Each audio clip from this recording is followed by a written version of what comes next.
Hey,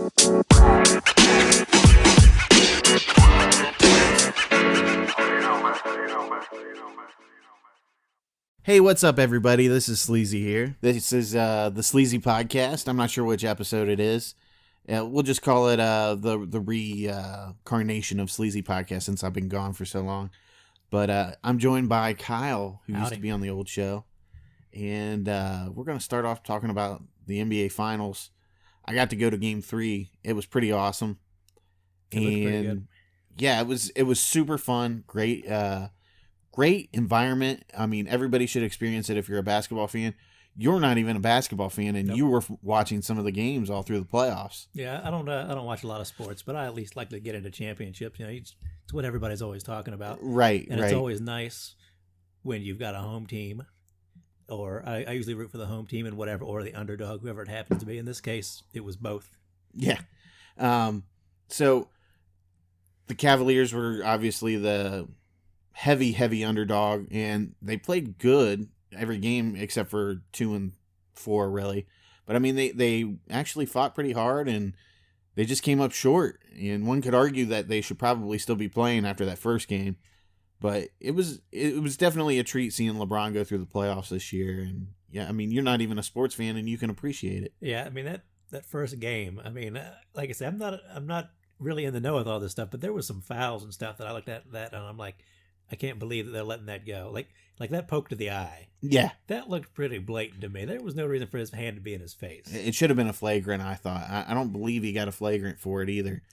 And honestly, that game sort of set the tone. I think if they'd have won that game, I don't know if they'd have won the series or anything like that, but I think that game was a big letdown for them. Yeah. It crushed them. How hard they fought. Yeah. And then come to find out, LeBron was playing with a deep bone contusion in his right hand because he punched the that's something in the locker room. Yeah, he punched the whiteboard or whatever you want to call it, and you could tell like he scored 51 points in that first game, and he kind of tailed off the rest of the series. I mean, he was still a something to worry about, but he didn't shoot a lot. I noticed he was just driving. Yeah, I think I heard some news or something saying, yeah, as soon as Game 4 was over, LeBron went back to the locker room. He put his feet in ice, and he had his knees iced up and everything. So you could tell he got beat up. Yeah, well, he's been icing down after every game now. He's older, and he's got to do that. So you can't play the way he has to play every game, especially in the finals, and not get beat up. Yeah, I mean, they said he's ran like a shit ton of miles this year for all the minutes he's logged. Nobody else in the NBA really plays 47 minutes out of 48. So, I mean, he's just beat down. He's played a lot of basketball the past 8 years, and much more than anybody else in the NBA has. Yeah, I know, there's always the great debate about him and Michael Jordan and all that. But, I mean, he's one of the reasons you watch basketball right now, even if you don't like him. Oh, yeah. He's that great. I mean, he's creating an environment that people are talking about him. So, like I said, I got to go to Game 3, and the party's going on outside the stadium or the arena, and the actual environment inside the stadium was just phenomenal. It was great. I'm so glad I got to go.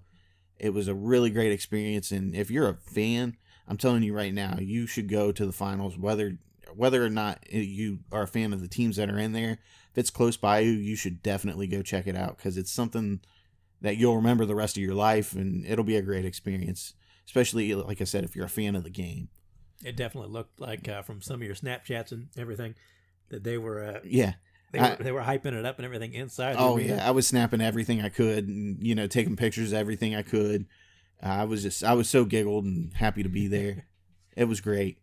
But anyways, we'll move on, because I doubt too many people want to hear about that. Yeah, I think if you've been paying attention to the basketball at all, you're tired of it. You're tired of it. And you want to move on. You're ready to move on to baseball or whatever big's next. Some World Cup soccer or something. So we both saw Solo, not together, but Solo. I mentioned it earlier on one of my little mini podcasts that I've been doing on Anchor. I liked it. I didn't think it was as bad as the critics said. What do you think? Well, I thought some of the reviews, the critics kind of liked it, but I think everybody knows that it had birthing pains with the original directors being let go, maybe, or leaving due to creative differences with the studio. I heard supposedly that they got rid of them for spending too much. I heard something like that. I heard they didn't like the tone that they were doing. Of course, you hired a couple of guys who are known for their comedies. Right. You have to know the tone they're going for. Which actually kind of brings me to another point about a lot of this Star Wars stuff. It seems like they're not figuring the stuff out at the beginning. Yeah. Like, that's something you should be able to look at a script and be like, yeah, we like this, we don't like that. Well, what point do the guys that are applying for the directorial job pitch what they want to do, and the executives at Lucasfilm are like, okay, it sounds good, let's move forward with this project, here's the checkbook, and then they get going and they're like, no, we need to do reshoots. If you're not willing to do the reshoots, then we're going to replace you with Ron Howard. And I mean, reshoots are pretty common anymore, but like I heard, I don't know how true it is, but supposedly Ron Howard reshot like 3/4 of this movie. Right. And, if you look at Rogue One, supposedly the whole third act was restructured and reshot after Gareth Edwards was done with it. Yeah, they said, I heard Rogue One was like way too dark for what Disney wanted to put out. And so, like you said, it's just, at what point do you look at things and be like, we should have figured this out from the beginning, that we wanted to do something else, or we didn't like where it was going, or we didn't like the tone, this, that, or the other. Yeah. I didn't think, I heard rumors that the guy that played Han Solo was like terrible. He needed an acting coach to get through the whole movie. But I didn't, like, he was like probably, minus Chewie, one of my favorite parts of the story. He was good, I thought, besides Donald Glover. Well, he's based off Han Solo, and to a large degree, Han Solo is kind of quiet when he's not, being sarcastic or cynical or putting out the quips.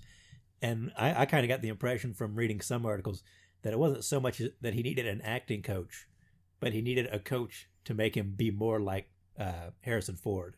So he didn't need help acting. He needed help acting like Harrison Ford as Han Solo. Oh boy! And like I said, you mentioned Donald Glover. That was a pretty fun performance. He was spot on, wasn't he? At times, it almost went into parody because he was playing Billy D. Williams so well. The Han and all Chewbacca and all that stuff. I can assure you, everything you've heard about me is true. So there was a few moments there where I'm kind of like, oh man, he's going over the top, but he'd always bring it back in and made it a real character. I like how everybody's complaining about the fact that Lando's like a pansexual or something like that. Like we're talking about a galaxy with aliens and everything. How do you know that aliens have any concept of male, female? And right. He loved his robot, man. Right. That was a little weird. Somebody pointed out that's pretty dark that they, spoiler alert, that the robot gets killed and they put it into the Falcon and all that. Yeah. So that was a little like something you'd expect from a different kind of movie. Right. So, I think we both can say we enjoyed it, and if you didn't go see it, based on the critics, go see it, man. I think, they like to say that, people don't, your average moviegoer doesn't pay attention to this behind the scenes stuff. But I think that turned a lot of people off. Right. Maybe no Luke Skywalker and Jedis and lightsabers. Maybe that did it too. Probably. But Rogue One didn't have any of those. But you know what? Solo still did pretty good. It just didn't do episode 8 numbers, which they should have known from the beginning it wasn't going to do episode 8 numbers. It's not part of the story that anybody wants to see. Well, it's part of the story nobody wants to see. I don't think we really needed, I even said this before, but I don't think we really needed a Han Solo film. But it actually surpassed what I thought it was going to be. Because, like you said, it's just enjoyable, start to finish, whether it's the Kessel Run, the heist on the train toward the beginning. Right. I loved all the characters as soon as they came on the screen. Pretty much, they weren't all fully fleshed out, but you kind of got who they were pretty quick. Yeah, and and it's just everybody from start to finish. It was just a fun movie. I get people. It's not like you said. It's not the main Star Wars. It's not this or that, but it gave me my Star Wars fix. Yeah, I'll say this: I had more fun watching that than I did episode 8. Well, and that's part of my problem with Star Wars in general right now is it feels very rudderless. It's kind of like they gave JJ episode 7 and said, all right, here you go. And then they gave Rian Johnson episode 8 and said, here you go. Yeah. And now they're going to give JJ back episode 9. Like, okay, here you go. And it kind of like, shouldn't you have had a pretty good idea before JJ ever did anything? that, all right, this is pretty much how 7's going to go, pretty much how 8's going to go, and this is how 9's going to finish. Yeah. Regardless of who the director is, there should be a plot line there. But it just kind of seemed like in episode 8 they trashed everything, and you have no idea where this is going. Well, I'm kind of glad they trashed some stuff. I do think part of the problems with 8 is that JJ painted things into a corner in 7, and not that it was bad, but it's just I wish they'd have made better choices from the beginning, and it sort of resulted in all this stuff. And just like these Star Wars stories, I liked Rogue One, I liked Solo, but why are we reading about the Death Star plans or watching about the Death Star plans in Solo? Give me somebody else. There's a whole galaxy. Give me some other planets we don't know about. Give me Thrawn and all that stuff. I know they got the books and he's in the Rebel Alliance cartoon series or whatever. Just give me some character I've never heard about, and then you can sort of tangentially put like Solo in there. Like, what if this had been a movie about a bounty hunter? Not Boba Fett, even though they're going to do that now. Yeah. What if they just did a movie about a bounty hunter and Solo just happened to be in it somewhere? They kind of put Darth Maul in the end of this one. I know some people are complaining. I didn't hate it or anything. I don't know if it was necessary. And I think they're just trying to do what Marvel does, where you put a character, a more well-known character, maybe toward the end or something in their post-credits to keep you going with what might be next. Not that they'll do a sequel to this one or a direct sequel or anything, but I kind of enjoyed it. I think Maul's a character everybody likes and wants to see more of. Yeah. Okay, so we can move on to Halloween. I don't even know what it's called. Is it? It's just Halloween. Just Halloween. Yeah, Is it a direct sequel, or is it take place after the second one? Well, supposedly it's supposed to be a direct sequel to the first one. Okay. And mainly because they wanted to get rid of the Michael Myers and Laurie Strode are brother-sister thing. Yeah. And John Carpenter always hated that anyway, but he had to find a way to justify him coming after her in episode 2, Halloween 2. Right. And I think it's kind of interesting. I know some people don't like it, but I mean, you look at any of these franchises, whether it's Nightmare on Elm Street, Friday the 13th, after, I don't know, they've got like 10 movies now. Right. They all just keep adding to the mythology and everything. And I think if you just strip it away, it's just easier because you don't have to connect so many dots.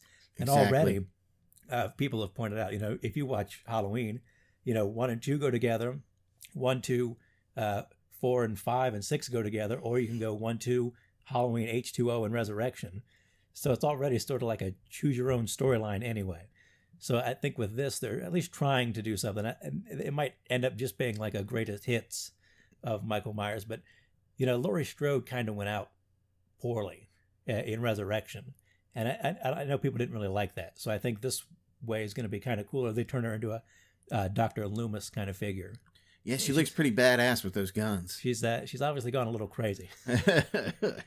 Yeah, it definitely, when you watch the trailer, you get like the Halloween vibe, and you're like, man, I'm fucking ready for this. I love the shot in the asylum with the like the tiled floors of different colors. Yeah, I love him coming into the bathroom and dropping handful of oh, dude, that would be terrifying to see that in real life.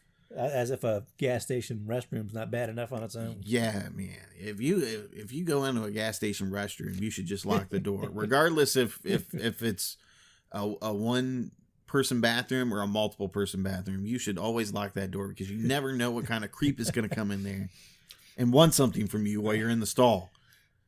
But so I know I might be a little divisive, but I think it's going to be fun. I think it's going to work out. And Danny McBride was like a big person with the screenplay. Mm-hmm. I mean, he really kicked this off. Didn't he pitch it to what's his face? And he was like, I love it. Well, it was Blumhouse, and I think Carpenter was kind of involved from the beginning. Supposedly, he was a creative consultant, which he's been before on some movies that maybe didn't turn out so great. But he's doing the music on this one, so I think he's actually involved for a change. I think they got a hit. I mean, I think it's going to be good. And I'm going to go see it. I think people that are fans of the original will like it. And, kind of to jump back to Star Wars, at this point, you've got the stuff you love, right? Like, even if you hate episodes 7, 8, 9, even if you hate Solo and Rogue One, you still got the original trilogy. And I've you can go back and watch it anytime. Halloween, you can go back and watch them anytime. You can, even, especially with these horror movies, you can just kind of pick your canon. You can pick what you like and throw out the rest. Right. I think everybody throws out 3 to begin with anyway, so. Three's making a comeback. I like 3 for what it is. But for what it is, it shouldn't be called Halloween Part 3. Well, they wanted to change the series into an anthology film where they do a different movie every year, which would have been cool. But everybody wanted Michael Myers. One thing that I appreciate about the Halloween movies is like they've stood the test of time, whereas like the original Friday the 13th, while it's a classic, it kind of is a little silly in its way, and it's not. I don't think it really stood, all these years. I think it's kind of diminishing. How do you feel about that? In general, I've always liked the Halloween series more.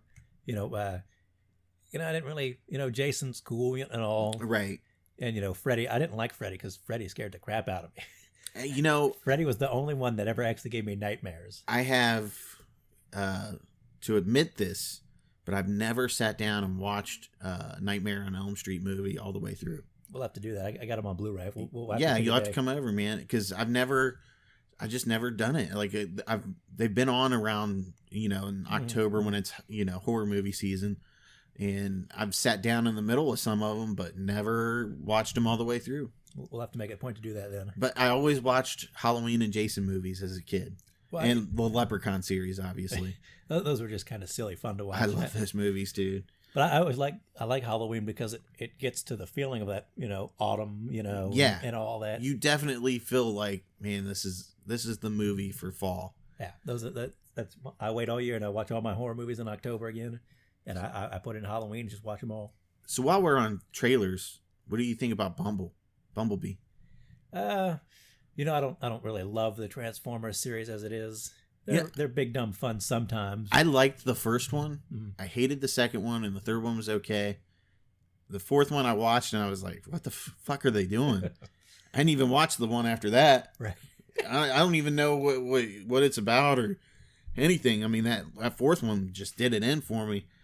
But I watched the trailer for Bumblebee, and I was pleasantly surprised. I was like, "Man, that looks good." Well, I think it looks like they're scaling it back a little bit because Bumblebee's in the trailer. I think Starscream's in the trailer. Yeah, it looked like Starscream. It's not one of those big end of the world Transformer battles. It looks like it's going to be a little more local and small, and I think that'll be kind of cool. It's a prequel, from what I understand. It seems that way. It seems like. Because it's Bumblebee as the VW, I think, rather than the Camaro or whatever he becomes in the series. Yeah, he becomes when the Camaros first came back then.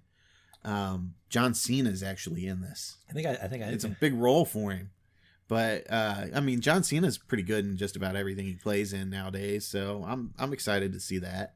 Well, I don't always get excited for wrestlers in a movie, but Batista has shown that Batista's picked some really good parts. Even if he's not a great actor, he's picked good parts. He's picked good parts for his ability to act.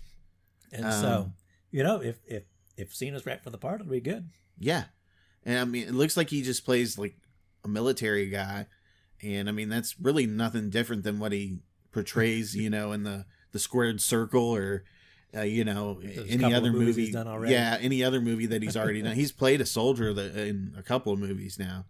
So I think it's a good opportunity for him, and who knows, this may revive the Transformer series. Let's hope not. But yeah, but at the same time, this one I'm kind of excited. And Michael Bay has nothing to do with this movie, from what I understand. So he may be a producer at some point in it, but he's not directing it. So that's the good thing.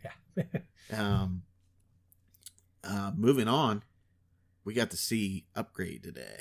I was pleasantly surprised. I from the trailers, I kind of liked the concept of this man who gets sort of in an accident, and he has this machine implanted in his body that helps him function after becoming a quadriplegic or a paraplegic, and he goes after the killers of his wife. That's just sort of like a really pulpy action concept. Yeah, I thought it was good, man. It gave me a feeling that I haven't had watching a sci-fi movie since Equilibrium with Christian Bale. So, that's what I thought about it. You could really see the influences of stuff kind of like RoboCop and the first Terminator film, along with Cronenberg, sort of known for that sort of gross kind of violence, which there's a couple of gross moments. Did that have like some of the best kill scenes I've seen in a movie in a long time? I really liked the fight scenes. They were a little different, but they were sort of from the point of the view of the stem in his body. Yeah. Well, like even the way he walked like like he was becoming RoboCop. Mechanical. Yeah, like it was a robot. Like because the chip helps his brain receive the signals to the rest of his body. But it was dope, man. That's one of those ones where, like I said, if you're a fan of like those 80s movies, if this was made in the 80s, we'd be sitting here talking about it like it was a cult classic right now. Oh yeah, it's definitely good, and it makes me sad that it's not gonna make a whole lot of money, but it's gonna do all right for what it cost to make. For being a sort of small Blumhouse budget, I like it when they take a little bit of a chance. This is Lee Whannell who was involved with Saw and I think Insidious, so he's a pretty tried and true, and he directed this one, I believe. So I like his ideas, and I liked his directing. So I hope at least they'll give him a chance to do something else, maybe a little bigger budget. Right. And like the cast was all pretty good in this movie too. The main guy, I think I'd seen him before in a couple other films, and he's pretty decent. I think somebody referred to him as like the poor man's Tom Hardy or something. Yeah, he does. He gives that vibe. Yeah, that's a good one, because I always call Muzz and I call what's his face, Guy Pearce, the poor man's Brad Pitt. Yeah, I mean that's what he is, So I mean, this guy being the poor man's Tom Hardy is definitely spot on, But I was kind of blown away a little bit in its way. That might be one of my favorite movies of the year. We've got, our movies get dominated with Star Wars and Marvel and all that anymore. Right. And this was something, I don't want to say it was a wholly original, but it was different, and I really liked it a lot. Yeah, it was dope, man. I loved it, and I'd recommend anybody go see it. I movie passed it today, which if you don't have a movie pass, you're missing out. It's $9.99 a month, and you can see a movie every day. You just can't see the same movie over and over and over again. But I mean, $9.99 a month, it's worth it. I mean, my ticket to the movie today was $11.99, I believe. So, but that's definitely one of those ones. Even if you don't see it in the theater, when it comes out and you can rent it or buy it. I would definitely add it to my collection. I mean, that's how fond I was of the movie. I don't buy a lot of new movies, but I think that's one I'm definitely gonna have to check out. And I mean, the movie itself had a twist that I think caught both of us by surprise at the end. It was nice. Yeah, not like a super duper M. Night Shyamalan twist or anything like that, but I think it was right for the movie. You think you knew it, and then it was just like, oh shit. But there's totally some oh shit moments in that movie. Like, I mean, as far as the action and the gore go, and the humor. I mean, there was plenty of sort of darkly humorous parts. Right. They kind of keep you laughing in between your oh shit moments, and that's a good balance to have. When he's actually a quadriplegic and the cops asking him to help, and he's like, I can't fucking walk. What do you want me to do? Want to stab me in the leg? Yeah. But I think that's all we have today. This was a nice little quick podcast we did. Of course, we did, full disclosure, everybody, we downloaded a voice, what do we want to call that? The mixing board? Yeah, we downloaded a mixer, a digital mixer. That's what I wanted to say, a digital mixer. I lost my thought there for a second. And we just couldn't get it to send over in Audacity, so we're doing it the old-fashioned way. We'll keep at it, though. Yeah, we're going to watch a couple of YouTube videos and get some tutorials on how to get this communicating right. Eventually we'll get it down, but I mean, it is what it is. Yeah, we got it figured out and shoot off quick podcasts here and there. Yeah, we just did it the old-fashioned way. The old-fashioned way. You're not gonna do your rich white guy? Oh, okay. Yeah. Leave me out cold on that one. There we go. Yeah. All right, but that's all we have. Thanks for listening. Make sure you subscribe on Anchor, and I believe you can find this on iTunes too. The Sleazy Podcast. We'll see you later. Bye-bye. Hey everybody, thanks so much for listening to the Sleazy Podcast. I just want to take the time to let you know that this episode was brought to you by ShopNerdKO.com. That's ShopNerdKO.com. That's the official sponsor of the Sleazy Podcast. So make sure you go, if you enjoyed the episode, take the time to look around and maybe make a purchase and support the overall process of this podcast. But thanks so much again for listening.